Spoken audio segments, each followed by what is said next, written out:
ఒక నమ్మలేని నిజానికి అనకాపల్లి జిల్లా దేవరాపల్లి మండలంలోని రైవాడ పంచాయతీ శ్రీరాంపురం గ్రామం నిలిచింది.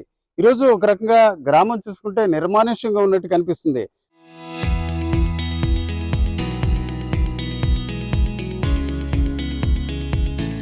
కానీ ఈ నిర్మానుష్యం వెనక ఒక నమ్మలేని అత్యంత దారుణమైన ఘటన చోటు చేసుకుంది. ఈరోజు చూసుకుంటే శ్రీరాంపురానికి చెందిన ఎవరైతే అప్పలనాయుడు అనే వ్యక్తి ఉన్నారో, అప్పలనాయుడు దాదాపు 11 సంవత్సరాల క్రితం ఎస్కోట సమీపాన ఉంటున్న ఒక హైమ అనే అమ్మాయితో వివాహం జరిగింది.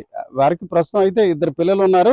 అయితే హైమ వెలుగు ప్రాజెక్ట్ లో కూడా పనిచేస్తున్నారు. అయితే తొలి దశ నుంచి కూడా ఉద్యోగ రీత్యా ఒక కళాశిగా అతను విశాఖపట్నం వెళ్ళిపోయారు. విశాఖపట్నంలోని కళాశిగా పనిచేస్తున్నారు. అయితే ఇటీవల కాలంలో ఆమె నడవడికపై గ్రామస్తులు కావచ్చు, ఇతరుల నుంచి కొంత సమాచారం రావడంతో అతను ఆమెను మందలించారు. అట్లాగే తిరిగి కూడా ఇట్లాంటి వ్యవహారాలు జరగకుండా ఉండాలని అతను తిరిగి గ్రామానికి వచ్చారు. నిజానికి చూసుకుంటే కళాశికి పని చేస్తున్న దశలో తిరిగి కళాశిగా అతను ఉద్యోగం రావాలంటే కనీసం ఒక 3 నుంచి 4 లక్షలు చెల్లించాల్సిన పరిస్థితి ఉంది. అయితే ఆ కళాశి పనిని వేరే వారికి అప్పగించి అతను గ్రామానికి వచ్చాడు. అయితే చాలా కాలంగా అంటే ప్రస్తుతం పోలీసులు గ్రామస్తుల సమాచారం బట్టి గంగాధర్ అనే వ్యక్తితో ఆమెకు సన్నిహిత సంబంధాలు ఉన్నాయి. భర్త ఇప్పుడు గ్రామానికి రావడం, అట్లాగే ఆమె నడవడికపై ప్రశ్నించడం, అలాగే ఆమె చేస్తున్న వ్యవహారాలకి అడ్డుగా మారారని బహుశా ఆమె భావించింది. ఆ భావించే క్రమంలో ఈ దారుణానికి ఒడిగట్టింది. ఈ దారుణం కూడా కేవలం ఒక హత్య మాత్రమే చేయకుండా ఆ శవాన్ని కూడా దారి మళ్లించే ప్రయత్నం చేసింది. నిజానికి చూసుకుంటే రాత్రి సహజంగా గ్రామస్తులందరూ కూడా ఇంటి ముంగిట నిద్రపోవడం అనేది సహజంగా ఉంటుంది. కానీ ఈరోజు చూసుకుంటే అప్పలనాయుడు బలంగా ఉంటారు. అలాగే అతనిపై ఎవరు దాడి చేసినప్పుడు కూడా ఎదుర్కొనే పరిస్థితి ఉంటుంది. కాబట్టి అతనికి కొంత నిద్ర మాత్రలు ఇచ్చారు.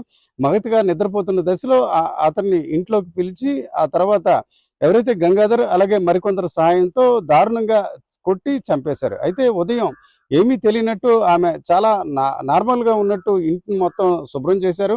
అంటే సహజంగా దాడి చేసిన తర్వాత రక్తపు మరకలు ఉంటాయి. ఆ రక్తపు మరకల ఆనవాళ్ళు లేకుండా ఆమె పూర్తిగా ఏదైతే ఫ్లోర్ ఉంటుందో ఫ్లోర్ అంతా క్లీన్ చేశారు. అట్లాగే భర్త వేసుకున్న దుస్తులను కూడా శుభ్రం చేశారు. నిజానికి చూసుకుంటే ఇప్పుడు గ్రామస్తులందరూ కూడా చాలా ఆశ్చర్యపోతున్నారు. నిజానికి చూసుకుంటే ఈ సంఘటన ఏమాత్రం జరగనట్టు ఆమె వ్యవహరించారు. ఇల్లంతా శుభ్రం చేయడం, పక్కవారితో మామూలుగా మాట్లాడడం, శుభ్రం చేయడానికి చీపురు అడగడం, ఇట్లాంటి పనులన్నీ కూడా ఆమె చేశారు. అన్నిటికంటే అత్యంత దారుణంగా భర్త శవం లోపల ఉంటుండగా ఆమె హాయిగా కూడా బయట కాఫీ టీ తాగిన పరిస్థితి.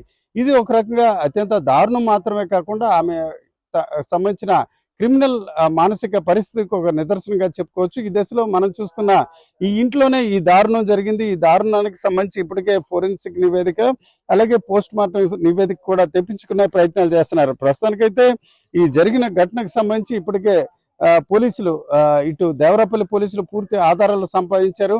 ఆమె ఎక్కడ టాబ్లెట్లు కొనుగోలు చేశారు, అట్లాగే దానికి సంబంధించి ఒక నిజంగా మృతదేహాన్ని ఇతర ప్రాంతాలకి తరలించేందుకు ఏ రకంగా పన్నాంగం పన్నారు, ఇట్లాంటి అంశాలు కూడా పోలీసులు లోతుగా విచారణ జరిపించి ఆ అంశాలన్నీ కూడా ఇప్పటికే తెలుసుకున్న పరిస్థితి. అయితే నిజానికి చూసుకుంటే శ్రీరాంపురం అనేది ఒక మారుమూల ప్రాంతం. ఇక్కడ రైవాడ అనే రిజర్వాయర్ కి ఆనుకొని ఉన్న వ్యవసాయ భూములు, వ్యవసాయం చేసుకుంటూ గ్రామస్తులు బతుకుతుంటారు. కానీ పిల్లల్ని బాగా చదివించాలి, ఆదాయం కోసం భర్త అప్పలనాయుడు దూరంగా విశాఖపట్నంలో ఉంటున్నాడు. భార్య మాత్రం ఇక్కడ శ్రీరాంపురం దేవరాపల్లి ప్రాంతంలో వెలుగు ప్రాజెక్ట్ లో పనిచేస్తున్నారు. ఈ దశలో గంగాధర్ అనే ఒక కుక్ ఏదైతే ఒక రెస్టారెంట్ నడుపుతున్న వ్యక్తితో ఆమెకు ఏర్పడిన సన్నిహిత సంబంధాలు, ఆ సన్నిహిత సంబంధాలకు భర్త అడ్డుగా ఉన్నాడని ఈ దారుణానికి ఒడిగట్టినట్టు కుటుంబ సభ్యులు చెప్తున్నారు. ఏదేమిటికి మానవ సంబంధాలు అత్యంత అనైతికంగా మారాయి అనడానికి ఈ శ్రీరాంపురంలో జరిగిన ఘటన ఒక నిదర్శనంగా మనం చెప్పుకోవచ్చు. కెమెరా పర్సన్ తిరుపతితో రామచంద్రరావు, RTV, శ్రీరాంపురం నుంచి. వెనక్కి ముందుకి తిప్పి చూస్తే మొత్తం దెబ్బలు కమిలిపోయి ఉన్నాయి అన్ని. అప్పుడు తెలిసింది ఏదో చేసిన పనే ఎవరితోటి అనేసి వెంటనే గ్రామ ప్రజలందరూ కలిసి ఇదేదో పన్నాగం పనిదే కదా అనేసి అప్పుడు మా ప్రెసిడెంట్ గారికి అందరికి ఫోన్ చేసి అప్పుడు రిపోర్ట్ ఇచ్చారు. ఇక్కడే ఉన్నారు, లోపలే ఉన్నారు. అందరూ అడిగారు, నాకు తెలియదు అంటుంది. మాకు తెలీదు అని ఏడుతుంది. అప్పుడు వరకు ఏడలేదు. ఒక అతను వచ్చి అమ్మ చనిపోయినట్టుంది, ఒకసారి వెళ్ళరా అమ్మ అంటే ముగ్గేసుకుంటుంది. చూడకుండానా ఉన్నాయి, ముగ్గేస్తానని చూసి వస్తానని ఆ టైంకి ఇంట్లో పెట్టుకొని ఆ బ్లడ్ అది క్లీన్ చేయడానికి మొత్తం గొచ్చులు అవి నీట్ గా క్లీన్ చేసుకొచ్చింది. ఆ అబ్బాయికి ఉన్న బట్టలు అవిని బకెట్ లో నానబెట్టింది, ఉట్టుకెళ్ళి బాత్రూమ్ లో నానబెట్టేసి నింగి అది మార్చేశారు. మార్చేసి ఇంకేటి వీళ్ళందరూ వచ్చేసరికి ఇంకేం చేద్దాం అనుకుందో, ఏం ప్లాన్ వేసుకుందో తెలియదు. మరి ఊరి మీద కప్పేద్దాం అనుకుందో ఏటనుకుందో, వెళ్ళిపోదామని క్యారేజ్ కూడా వండకుండా వాళ్ళ తోటికోడళ్ళ వాళ్ళ ఇంటికి వెళ్ళి వాళ్ళ అబ్బాయికి వండుతారు కదా క్యారేజ్, ఎక్కువ వండేవి అని చెప్పి అక్కడి నుంచి తెచ్చింది కూర అన్నం తెచ్చి పిల్లలకి క్యారేజ్ కట్టేసి స్కూల్ పంపించేద్దామని. స్కూల్ పంపించేసి ఈవిడ వెంటనే తలుపులు వేసుకొని వెళ్ళిపోవడం, నేత తలుపు జారేసి వెళ్ళిపోతే ఏ ఊరు వాళ్ళు ఏదో చేశారనేసి చేద్దామని. ఈవిడ ఇంతకు ముందే ప్లాన్ ఎప్పుడో నెల నుంచి ఎప్పటి నుంచి ప్లాన్ వేసి ఉంటది. ఇది నెల రోజుల నుంచి ఎప్పటి నుంచో ప్లాన్ వేసి ఉంటారండి. అక్కడ సీసీ ఫుటేజ్ లో అయితే 12:05 కంట ఒక అతను మాత్రం బండి మీద చేసిన అతను ఇప్పుడు దొరికారు కదా, అతను కనిపించారట. ఇంకొన్నోళ్ళు ముగ్గురు కనిపించలేదట. మాకు తెలిసి ఇగో ఈ వెనక కుక్కలు అయితే అక్కడ వరకు తీసుకెళ్లిపోయి అతన్ని ఈ రూట్ నుంచి వచ్చి ఉంటారు. ఎన్ని రోజులు ప్లాన్ వేసి అప్పటికి వర్కౌట్ అవ్వ ఉంటది నాకు తెలిసి. నీట్ కడిగేసి అన్ని చేసింది అందరు లెగిస్తాడికి. ఈవిడ మరి ఎప్పుడు కనుక్కుంటుంటారు కదా ఎలాగొన్నది ఏంటి అనేసి. ఏటమ్మి వాళ్ళు గబాలు టీ తాగేస్తాను, గుమ్మాలు గబాలు వస్తాను అని చెప్పి అడిగానండి. అడిగితే అన్నదే పిన్ని దేవుడి కొండకి వెళ్తాను, ఆ ఎవరి పేరు చెప్పింది. కాదు ఆ చెల్లి అమెరికా నుంచి మా చెల్లి జాబ్ వచ్చింది, అక్కడి నుంచి వచ్చింది. జాబ్ వచ్చింది కదా, వచ్చిన తర్వాత పిన్ని దేవుడి కొండకి వెళ్దాం అన్నది మా చెల్లి. వెళ్తామనేసి గొచ్చులు కడిగితే అన్నది. సరే మరి ఇప్పుడు టీ ఎందుకమ్మా, ఇప్పుడు ఎంత కావాలి తాగుతాను, టీ తాగి తల్లొచ్చేస్తాను పిన్ని, రాత్రి అంతా నిద్రనేది పిన్ని, అందుకే అనేసి బుర్నాథ్ గబాలు వేసినాననేసి అన్నది. అంతే పోయినా అనేసి అన్నాను. అగో ఆ బాబు వచ్చేవాడికి కల్లాపేసి ముగ్గాడుతుంది. పిన్ని బాబా అన్నాడు, అమ్మి తెలుపు అంటే నెగనేది అన్నయ్య నన్ను తెలిపినని గసిరెత్తాడు అన్నయ్య అనేసి అంటుంది.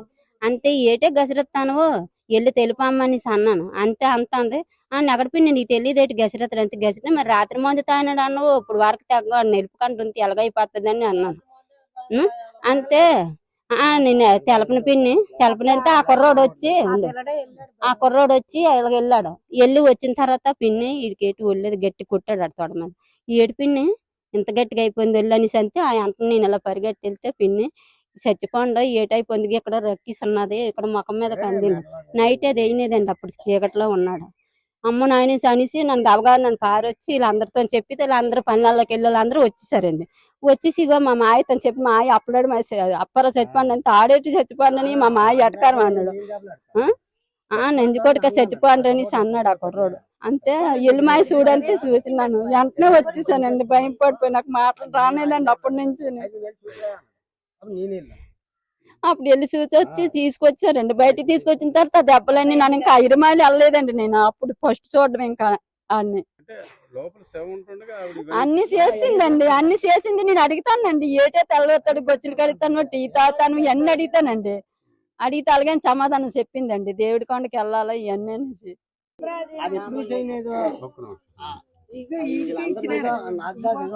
ఇయామకి ఇచ్చింది పచ్చింది వాళ్ళ పిన్ని ఉంటుంది అక్కడ, ఆ పిన్నికి ఇచ్చింది. అదైతే తెలియదు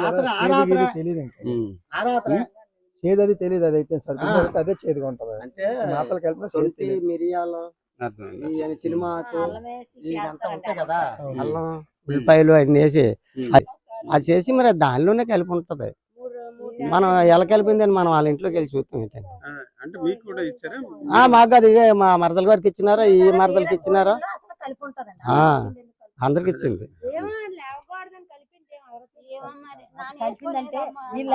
అదండి దానివల్ల కుర్రోడు మాటకే మానాటి వాళ్ళు ఇలాంటి కుర్రోళ్ళు అయితే 2 కొట్టేస్తాడండి, అంత గట్టిగా ఉన్నాడు.